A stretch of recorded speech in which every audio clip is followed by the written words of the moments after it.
what is missing from most people who teach marketing today is they water down your authenticity and try to put you in a box and say, this is how you should do it. But the magic that nobody talks about is actually you and your authenticity and what makes you unique.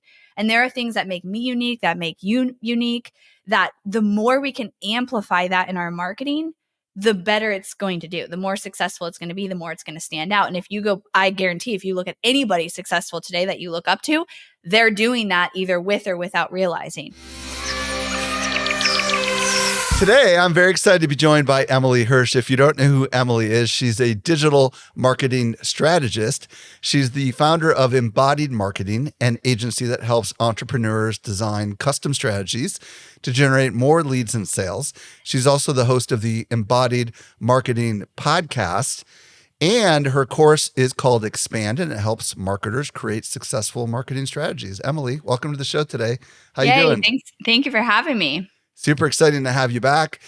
Today, Emily and I are going to explore marketing strategy that will grow your leads and sales. Now, before we get into that, I want to talk about the why side of this, right?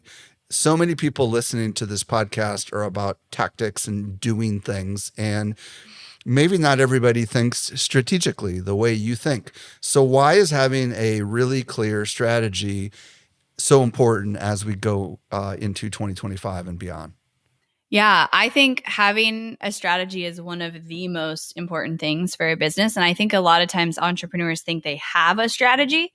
And I want you to keep in the back of your mind as we're talking in this episode, because you may realize like, oh, I thought I had a strategy, but I really was barely tapping the surface with that strategy. And on that note as well, I think we overcomplicate what a strategy is. And so also as we go through this today, think about it from the perspective of an experience. That's very much how I look at marketing is you are just creating an experience for somebody who finds your brand for the first time, for a lead.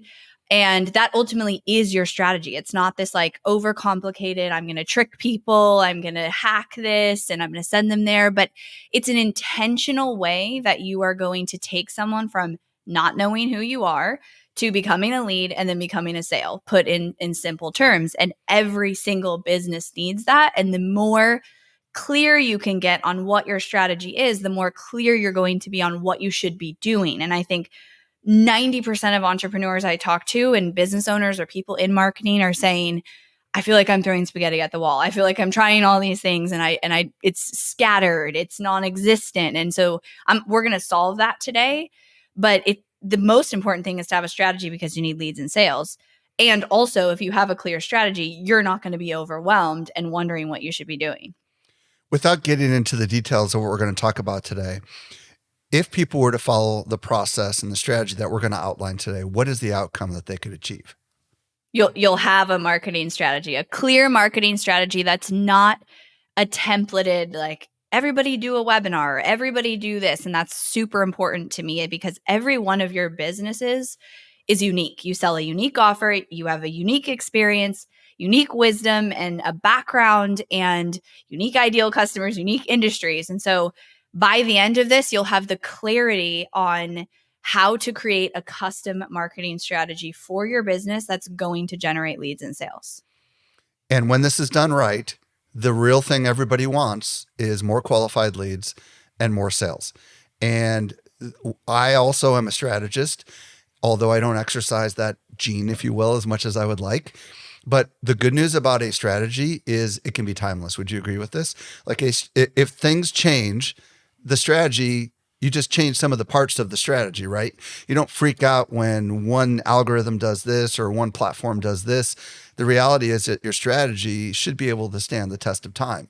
And that is something that you can bank on. Am I right or am I wrong? I don't know. I'm just curious. Absolutely. I think as long as you build a solid strategy that's based off of principles Right. and foundational facts of marketing and experiential marketing, it is timeless. Like this that I talk about today, I've been using this for 10 years. Like it's changed with every and all the changes that have come with marketing. I think the things that become expired are the hacks and the things that aren't actual marketing strategies. They're just little pieces that people like to use in the marketing strategy. But yeah, a good marketing strategy can evolve with the time, with your industry, with your niche, with your offer, all of that. Okay, I'm really excited. So where do we start? What's the very first thing we need to be thinking about when it comes to this process we're unwinding here? Yeah. So the very first thing that goes into your marketing strategy is what I call your foundation. And there's a lot that goes into your foundation, but ultimately, one question I like to ask everybody is, what is the core outcome that your business solves for somebody? If I was to be sitting across from you in a casual conversation and I ask you, what do you do? Could you tell me that in a very clear one sentence? And this is very important, using the language that your ideal customer would actually say. Mm. And could you describe that to me in a simple sentence where I'm like, okay, I got it. I know the problem that you solve. So tell me some more about this, because obviously it sounds good, but Yeah. like Most people are like, oh, un, I have that. And then you ask them deeper and they're unravel like, unravel that a little bit. yeah, So I what I don't have heard, that. well, let me tell you what I heard you say. First of all, what's the outcome that you deliver to your customer, right? That ideal customer. And can you describe it in their language in a simple sentence, right? Yes. So first of all, let's break it down into its pieces, right? Like what if we're not even sure what the outcome is? What do we do? Yeah. So, I mean, this is based off of the offer you sell or you're going to sell. Maybe you don't have your offer completely done or you're making a new one. You can use this process. And so, what is that problem you're going to solve, that outcome, that promise? If I say, if I buy this from you, I'll be able to know, be, or do this Mm. by the end of using it, whether it's a service, whether it's a physical product, whether it's a digital product. This applies to all of those types of businesses. Okay. So then let's say, okay, so like you have an example, like what do you Yeah, do? I actually have 4 examples that I pulled from. This is mine plus clients' active examples. So here's an example. I help entrepreneurs create a marketing strategy that generates leads and sales. Okay. Simple. I help repair their blood sugar. I help repair people's blood sugar and A1C without needing medication. Okay. Simple. I help photographers add sports photography to their offerings. Mm. I sell a skincare product that heals your skin with natural ingredients. Okay. So these are extremely simple. So if Yeah. I had to guess, like if I take social media marketing world, I'm just going to on the fly do this. We help marketers become better, for lack of better words. We help marketers improve their craft so that they can become the champion of their business. I don't know, something as simple as that. Yeah. But in their language, right? So we help marketers. Learn the latest techniques and strategies so that they can improve the outcome for their business or clients. Something Love along it. those lines, right? Yep, exactly. And if we were to look at that of the attendees that are thinking about coming, you would hear them say things like, I want to improve my marketing skills. I want to learn new strategies so that I Right. can do this. And so that's the clear sentence. And this becomes the driving force of everything in your marketing. All of your copy, your entire strategy comes back to this. And I'll take it just a little bit further. I do this for not only the business as a whole, but any new funnel that I'm planning. So if I'm doing, which I know we're going to get into it, but I'm just dropping this seed. If I'm planning a new webinar, the first thing I define is the outcome of that webinar because that drives everything. That's why this is step 1, because Well, this you is the did this during the foundation. interview. I mean, you did this at the front of the interview. You said by the time you're done with this interview, Exactly. you will have a custom template, for lack of better words, so you can create a strategy for your business. So what I'm hearing you say is you can do this for anything you create. Is that what I'm hearing you say? Yeah. And it should be step 1 of any new offer, funnel, strategy. And you should have this for your business as a whole. Okay. So you also said, but it's got to be in their language, in the Yeah. language of your ideal customer. Talk to me a little bit about this, because for some of us, like who have backgrounds as writers, which I do, and it sounds like you do as well, this is not complicated, but for other people, it might be very complicated. So any tips on how to make sure it's in the right language? Yeah. The easiest and most simple one is to talk to your ideal customer because they have the answers. And I think that's a skill that the more you do that, and you will never stop doing that. Like, I think you're somebody who's excellent at that, paying attention to what people are saying, whether that's on Facebook, whether that is in conversations, whether that's at your actual event, Or because through it's surveys, you know? yeah, surveys. So one thing I tell people, because people be like, well, I don't have anybody to ask. I don't have a full audience yet. Who's going to reply to me? You can literally go into a Facebook group, or I don't care, a Reddit thread, and you can post a question. What are you most struggling with when it comes to fill in your niche, fill in the problem you want to solve?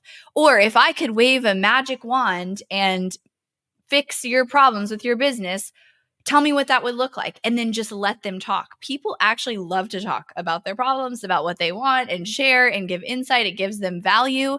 And so the easiest thing, if you don't have an audience, is do that. If you do have an audience, poll your audience. I like to ask more open-ended questions like that versus a survey with actual already responding, because I want to hear what they say in their language. And I will take that exact language and use it for things like the marketing copy. And I think we are so close to what we do that we very oftentimes overcomplicate the way that we talk about it and the way that we write about it and try to market it. Well, and for those that are brand new and don't have an audience, one other tip is going to be go into ChatGPT. You could go to ChatGPT and you could say, you, you are a fill in the blank, let's say fitness expert, right? Who works with people that are 50 and over. Okay. And, and a world-class expert at this. What are some of the typical challenges faced by this client? And what are some of the phrases that they typically say? And the reason this works is because ChatGPT has been trained on practically all the content in the world. So it's read every blog, it's watched every YouTube video, and at least you can get some starting points there in which to experiment. And sometimes talking to AI is your only option. So I'm just throwing that out there. Have you ever tried that before, Emily? I haven't done specifically that, but I think that's a great idea. And I mean, I definitely use AI for other things. And I think also if you say in their language or conversational tone, Exactly. they say, and the core things that you're trying to get out of however you do it is frustrations, problems, and desires. I say those three words so many times in marketing because that's the root of everything. It's why people take action. It's why they pay attention. It's why they give you their time and their money. What are their problems? What are their frustrations? What are their desires in their specific words? Love it. Okay. So, step one to the Emily Hirsh methodology, whatever we're going to call this thing, is to set the foundation. And the foundation needs to be a very simple sentence that says, this is the problem that we solve for a very specific audience, right? And we're saying it in a way that is either going to strongly resonate with them because that's their language, but it's pretty straightforward and simple. So let's say we've got this foundation step. What's the next part of the process? Yeah. So the next part, let's pretend we're having a conversation. I'd ask you, okay, now how are you going to get that outcome? Tell me your process. Tell me your method. And everybody has this. I think most people are like, well, I don't have one. I don't have a method. I don't know what I do. And I had a mentor 8 years ago tell me, Emily, you're not as special as you think you are, and somebody else can do what you're doing. You just have to pull out what your method is, what your process is, and define it. And I actually did this for the first time to train a team. But since then, it's become the front end of my marketing. Like, it's what we're talking about today. It's the entire foundation of my business, because every single one of you has unique experience, unique wisdom, unique beliefs and opinions, because you've seen things that don't work and do work, and you think, we should be doing it this way and not this way in your industry. That's how you stand out. And I can't emphasize that enough. I think what is missing from most people who teach marketing today is they water down your authenticity and try to put you in a box and say, this is how you should do it. But the magic that nobody talks about is actually you and your authenticity and what makes you unique. And there are things that make me unique, that make you unique, that the more we can amplify that in our marketing, the better it's going to do. The more successful it's going to be, the more it's going to stand out. And if you go, I guarantee if you look at anybody successful today that you look up to, they're doing that either with or without realizing. So the next step is real quick on this. yeah, So, for those of you that are working in a business where you are not the thought leader, right? Or where there is maybe a product, a physical product, and not like a information expert or something like this. I would imagine this could apply to that as well, right? Because maybe there's a process about how you make your widget, right? Or maybe there's some ethos that you have around your brand. Like your brand is maybe giving to certain kinds of causes, these kinds of things. This is all the kind of stuff that could play into that for someone who's not trying to position themselves as a thought leader. True? absolutely. Yeah. So if you're working for a company or supporting somebody, it would be like the values of that company or their unique process, which is probably dictated by the founder, whether they've defined it or not, it is Mm-hmm. there. And if you're in physical product, I guarantee there's a reason why you made your physical product. Like it wasn't out there before, or that wasn't made well, or with clean ingredients, or whatever that story is. That's your unique process. It probably is how you made it or why you made it and why it's different. And it's kind of like your reason why. Why did you decide I'm going to take this on and I'm going to build this business and have this impact? Because you saw the need that for whatever reason it didn't exist out there in that way. So, help us understand, because I don't think a lot of marketers have embraced this concept that there's something unique about the process of serving our clients or the process of making our product or the process of putting on our event or whatever it is.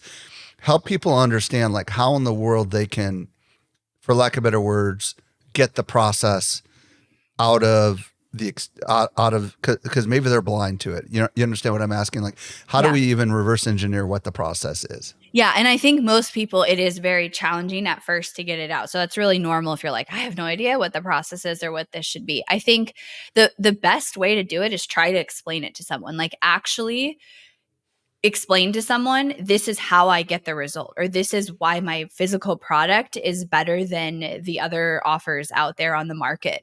And riff on that a little bit.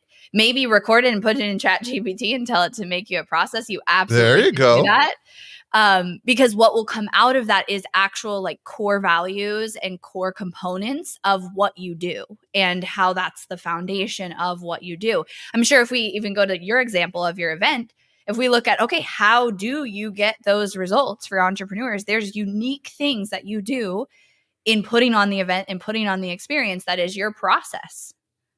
Yeah. And if I was to ideate, I would say, look, we curate 100% of our speakers. We don't have an application process. Every single speaker who speaks at our conference, I know because I've had them on one of my shows. And there's that curator thing, you know, that I think is valuable, a trusted curator. Just like museums have trusted curators, and there's a reason why people go to like, you know, New York or LA museums because they trust the curator to bring together the best. And I feel like that is part of the process that I could share.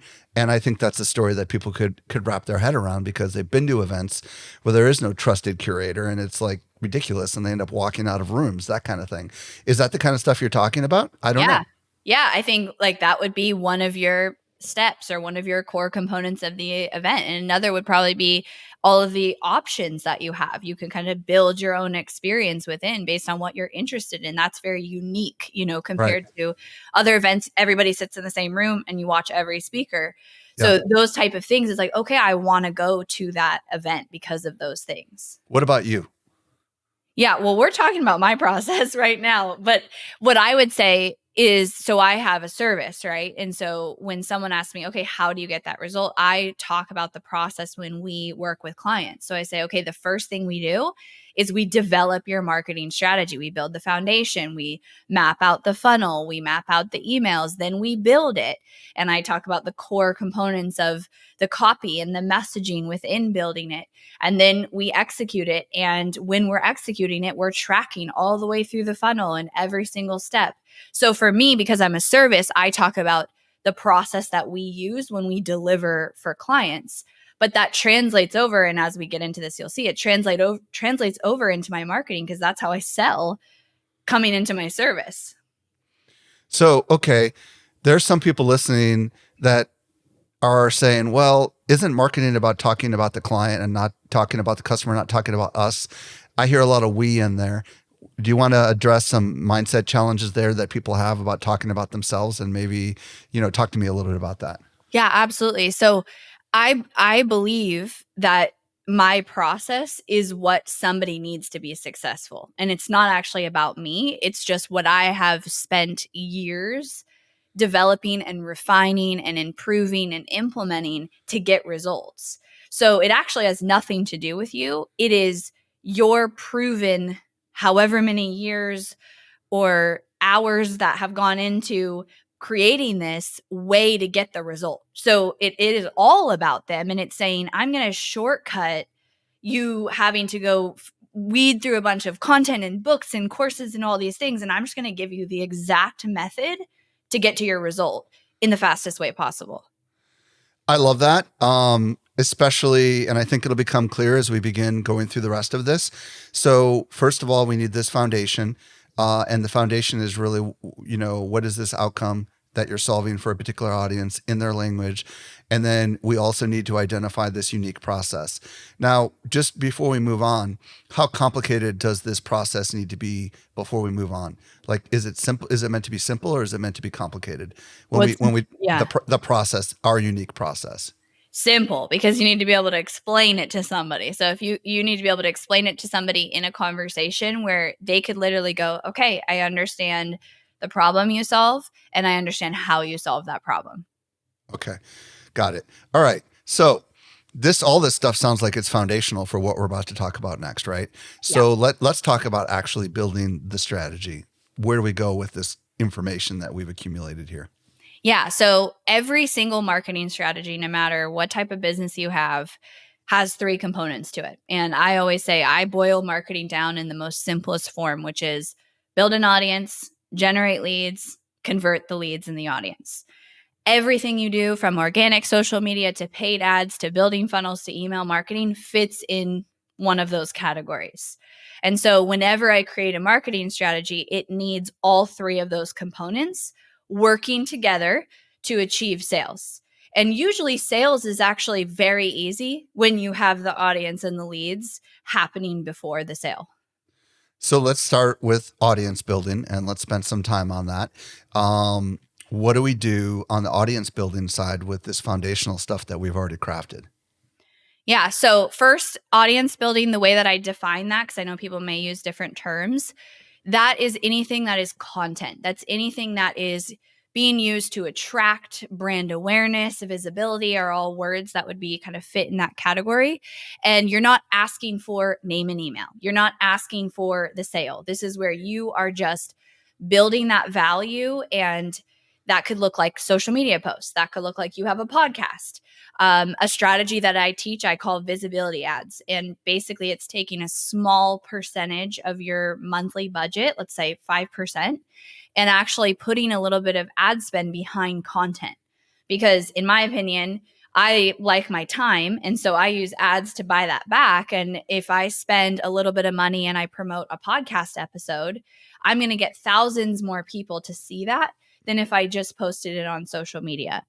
But your audience is attracting new people to your brand, to the business, who are going to consume the content. It's not necessarily followers, but it can translate into followers. It's people who are willing to give you their attention and are bought in on that. I say today, attention is currency. And so it starts with someone saying, this is worth my time to consume this content.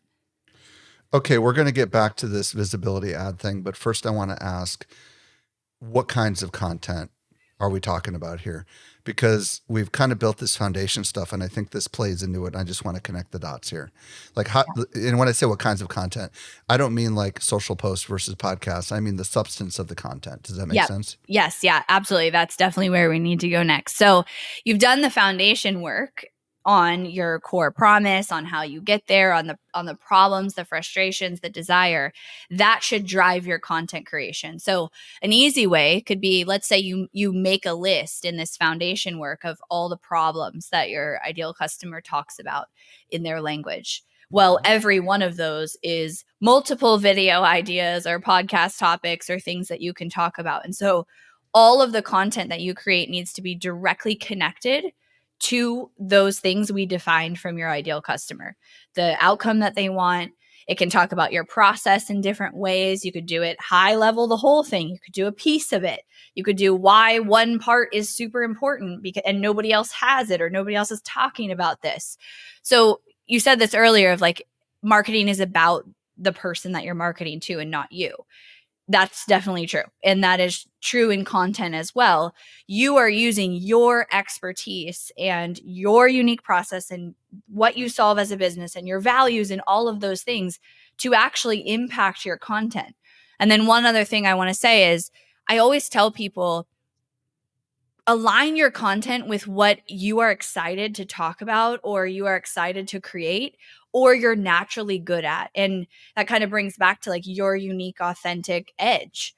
I think that we should do that in content creation too, because if it's easy and natural, that's how you create magnetic content that people want to consume. Okay. So a couple questions here. I love this. Can you give us an example of how you do this with like one of your posts or a video, just so people can wrap their head around this? Yeah. So I have a podcast. That's my main form of content. And I like to recommend for every business, you have one main form. That could be podcast. It could be a blog. It could be YouTube, something that you consistently create. So I will take top episodes from the previous few months. And I also run it through the filter of, okay, cold traffic, somebody who has no idea who I am, because sometimes I'll have a top episode that my audience loved because they want to listen to what I had to say. So top episodes that are great for cold traffic. So they're talking to those core problem, frustration, desires. I'll pick 2 to 3 of those podcast episodes.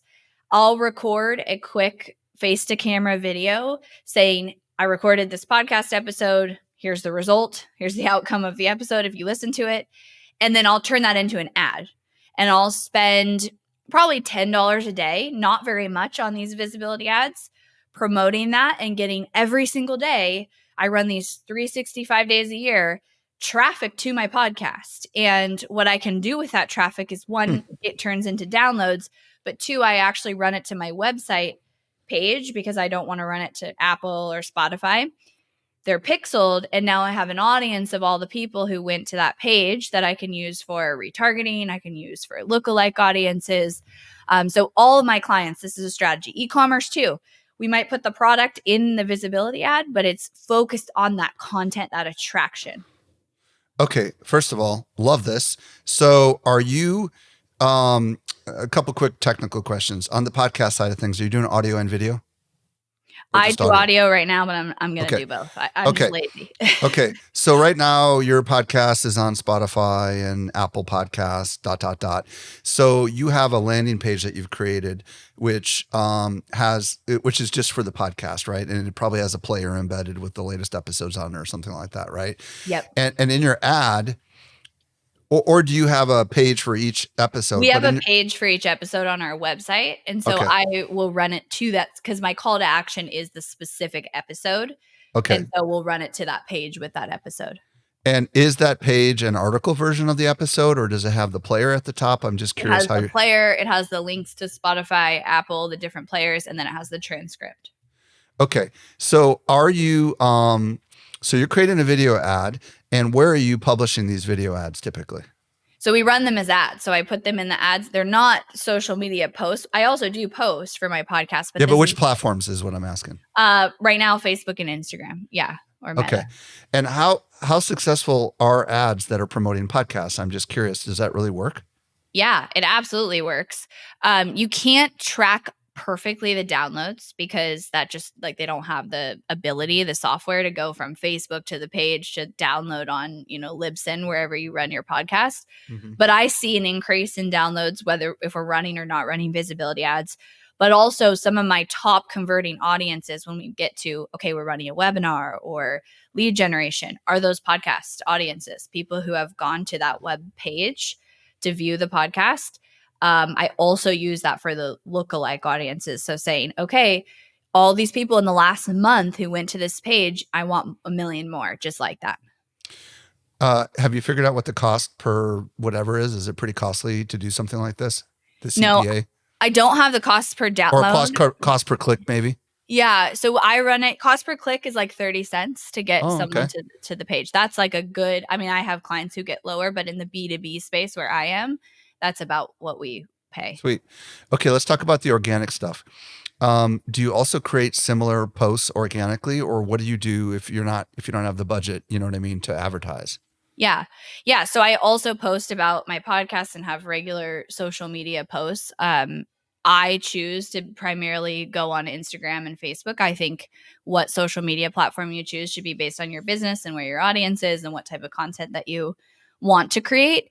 Um, and Is it I video? Is it video or text or images or all of the both, above? both. Yeah, I think so. If we're talking about organic social media, I think Instagram is very geared towards reels, Right. carousel posts. I also see like graphics without any text, just organic photos do really well. Hmm. So we mix in all of those, and they're not all about the podcast. Like they're the podcast, organic stuff.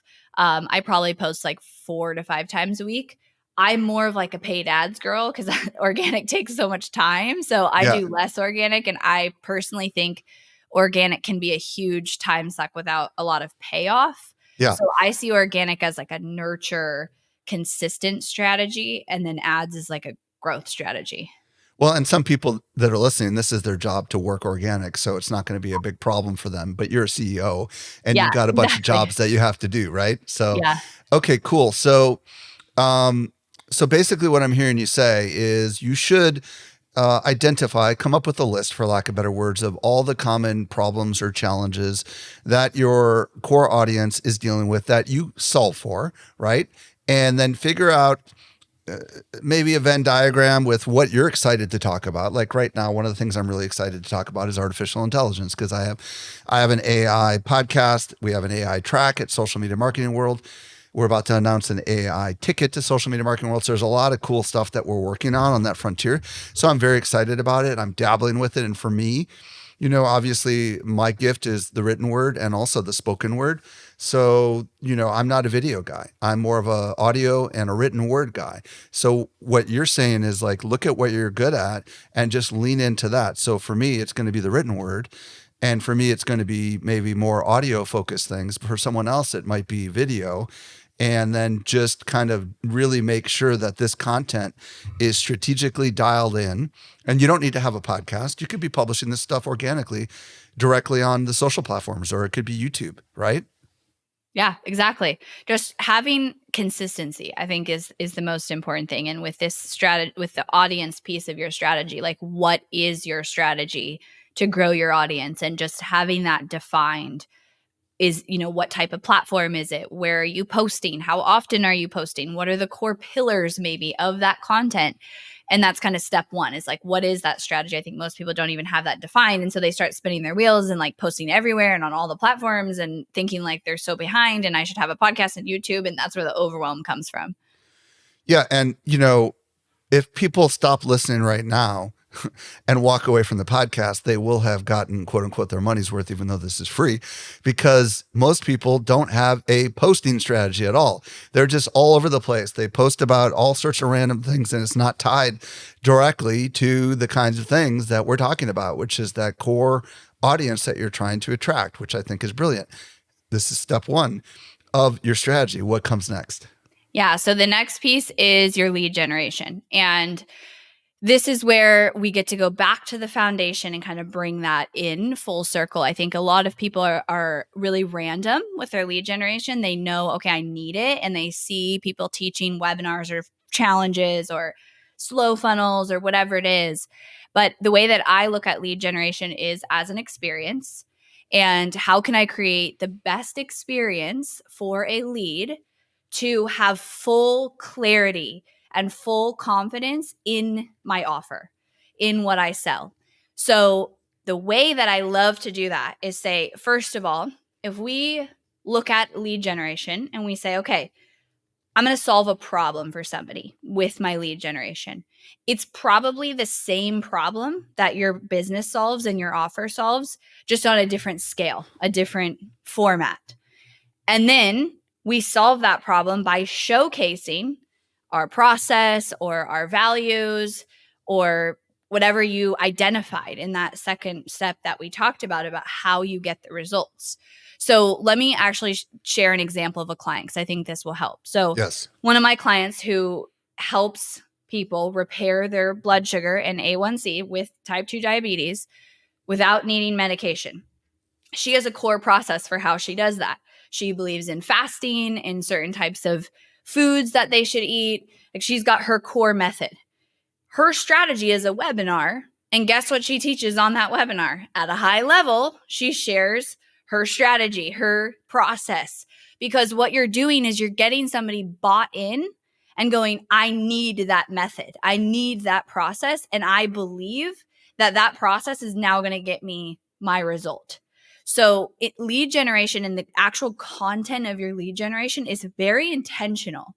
It's an experience. It's taking somebody actually on an emotional experience of, I now have clarity on the path that I need to take to get the result that I want.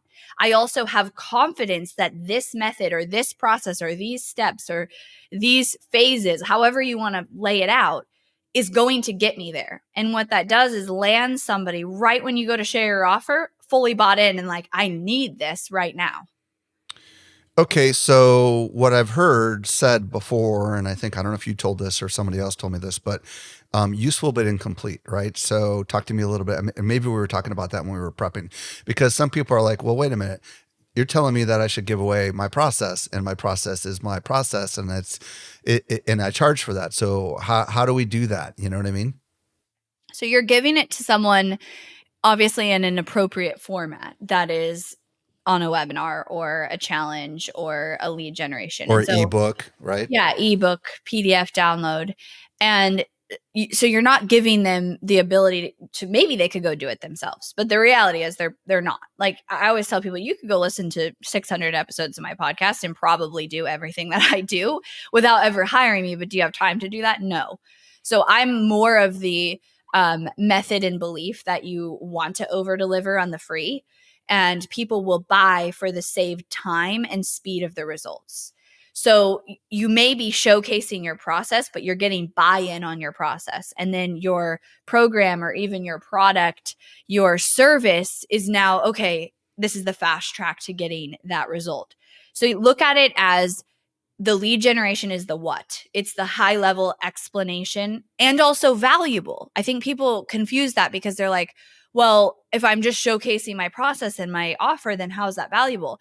It's super, listen to this podcast. I am showcasing my process and it's super valuable for you to have clarity on what you're missing or what you could be doing differently or what you need to do. You still need my help.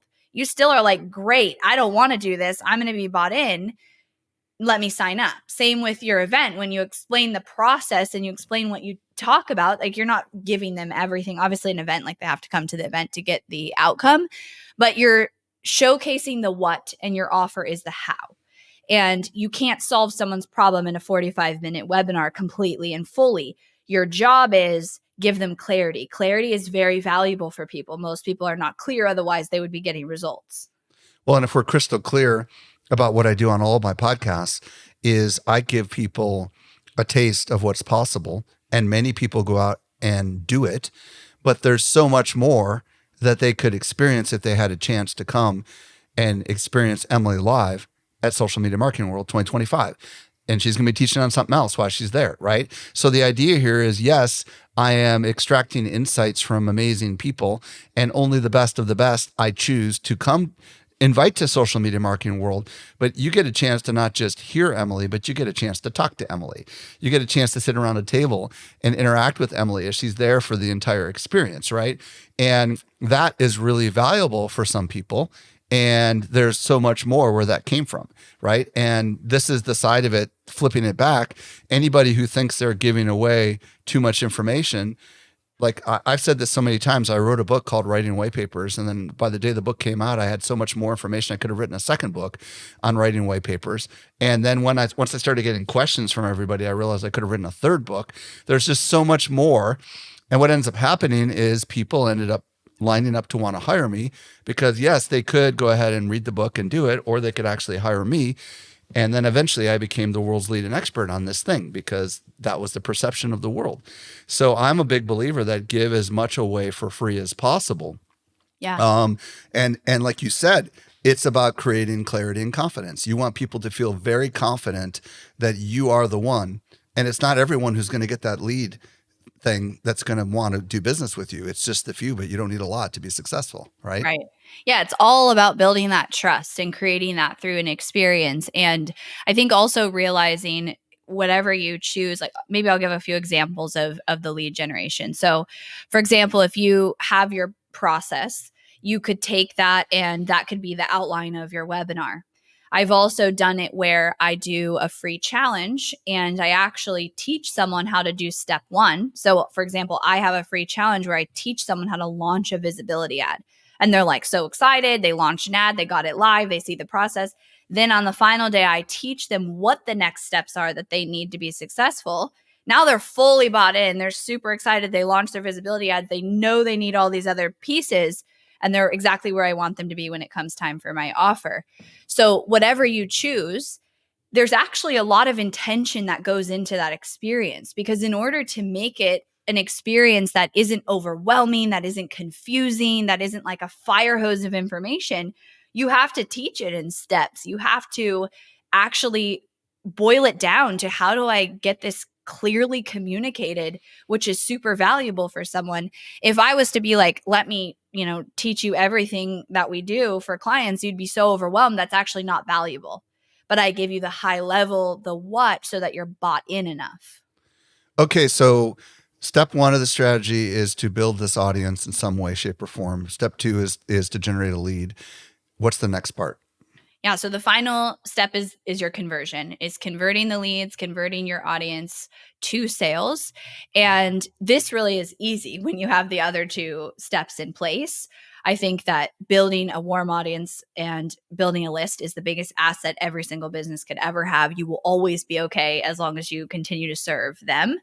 So when I look at the conversion, that is taking those leads to a point of now I share my offer. That could be a pitch on the webinar. That could be an email sequence followed up to an ebook download. Or if you're a product business, it's probably pretty fast that you bring them to your product or you go directly to your product and you have lead gen accompanying it.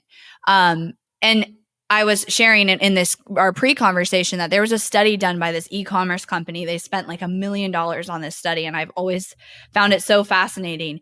They found out that for every person who bought, it took 30 micro touch points with their brand.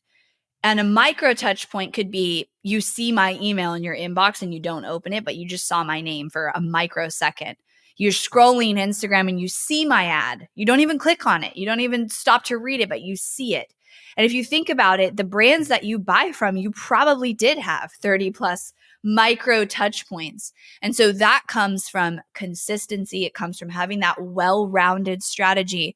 So if we look at this in the format of, okay, I bring leads in and I convert them, you're going to have that initial time that you pitch your offer, you share your offer for the first time. I like to have some sort of urgency paired with that. And then it's, okay, how do I continually nurture? How do I continually re-engage? How do I continually talk about my offer in a strategic way? Because I see it all the time. People sit on my list for 6, 12 months. I just had someone sign up for our program who's followed me for 9 years and just decided, and I'm sure you've seen that, like the longer you're in business, the more the snowball effect starts to happen and people buy. But that only comes from consistency and consistently nurturing and consistently talking about your offer. You don't want to have a funnel where someone comes in, you share about it one time in an 8 email sequence, and then that's it. They never hear about it again. And I see entrepreneurs so focused on new leads, which new leads are very important, but actually your biggest opportunity is your existing leads. Sorry, I was muted. Do you have any quick tips on how to actually, you know, offer the offer, you know? Yeah. So this is huge. I think most of the time when I see people getting leads and they're not selling, it's either the offer itself or more likely it's the way the offer is being talked about. And if you do the foundational work that we talked about in the beginning, this is automatically going to be way easier because now you have this core outcome. So if you've got this outcome of the promise that your business has, and then you go to your offer and you're like, am I communicating this very well and how I get this result? You could probably improve it right there. But one exercise I'll share that people love doing is, and go do it right now, pull up your sales page or wherever you talk about your offer, or if you write a future sales page, and take that headline and read it back in the format of I want, as if you were your ideal customer saying, I want. And is it something that they would say in their words exactly what they want? And most of the time, what I find is people have overcomplicated headlines, not in language that their ideal customer wants. Anytime you talk about your offer, it should be focused on the outcome, the benefits, not the features. So people will say, you know, if you were to say, Michael, come to my event, there's this many sessions a day and it's this many days long and it's this many hours and it's in San Diego. Like nobody cares about that. What they care about is the outcome that they're going to get by coming to the event, attending the sessions, and actually showing up live in San Diego. And so all the marketing focuses on that. What's in it for them? Why is it important? Keep asking that question. I run it through anything sales. I run through that filter of what is in it for that person? Have I made it about them and the outcome that they want, the benefits that they want if they were to buy this offer? So just so I understand, we're reading the headline and maybe the opening sentences and we're putting the word I want in front of it and we're making sure it logically makes sense. Is that right? Yeah. And it's something someone would say that Yeah. they want, or your ideal customer. Well, Emily, I want to say to you that this was amazing. And I know I speak for all of my listeners and saying, holy cow, this is like, you got to listen to it again. There was so much gold here. If people want to connect with you, what's your preferred social? And then if they want to do business with you, where do you want to send them? Yeah. So my social media is Emily Hirsh on Instagram. And then we've got a special link for you guys at embodiedmarketing.com/SME. I'm going to put a free gift link to my podcast there. And if you want to explore our program, it will all be on one easy page for you. embodiedmarketing.com/SME. Yep. Correct? Emily, thank you again so much for sharing your insights with us today. Thank you so much for having me.